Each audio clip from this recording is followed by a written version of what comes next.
สิเว้าอีหยังก็บอกคือมีเพียงแค่ใจเนา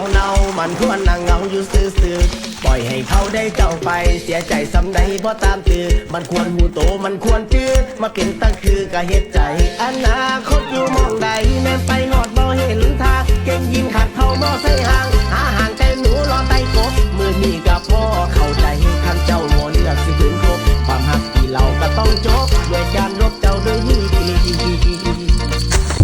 แต่ฉันยังรักเธอเป็นคนดีที่เราสิเว้าอีหยังก็บอกคือมีเพียงแค่ใจเนามันควรนั่งเหงาอยู่ซื่อๆปล่อยให้เขาได้เจ้าไปเสียใจสำใดบ่ตามตื้อมันควรหูโตมันควรจื้อมาเป็นตั้งคือก็เฮ็ดใจอนาคตอยู่มองใดแม่นไปหอดบ่เห็นทางเก่งยิงขัดเท่าบ่ใส่ห่างหาห่างแต่หนูรอไต่กบมือนี้ก็พอเข้าใจคันเจ้าบ่เลือกสิคืนคบความหักที่เราก็ต้องจบด้วยการลบเจ้าด้วยดีแต่ฉันยังรักเธอเป็นคนดีที่เราสิเว้าอีหยังก็บอกคือมีเพียงแค่ใจเนา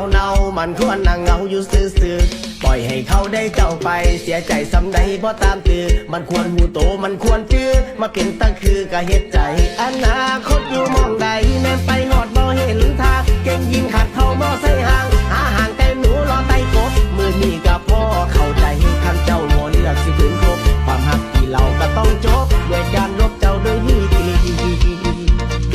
แต่ฉันยังรักเธอเป็นคนดีที่เราสิเว้าอีหยังก็บอกคือมีเพียงแค่ใจเนา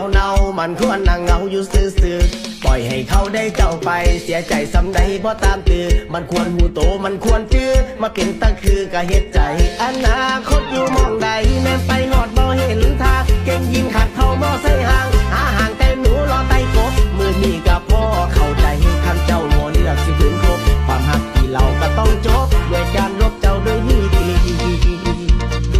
แต่ฉันยังรักเธอเป็นคนดีที่เราสิเว้าอีหยังก็บอกคือมีเพียงแค่ใจเนามันควรนั่งเหงาอยู่ซื่อๆปล่อยให้เขาได้เจ้าไปเสียใจสำใดบ่ตามตื้อมันควรหูโตมันควรจื้อมาเป็นตั้งคือก็เฮ็ดใจอนาคตอยู่มองใดแม่นไปหอดบ่เห็นทางเก่งยิงขัดเท่าบ่ใส่ห่างหาห่าง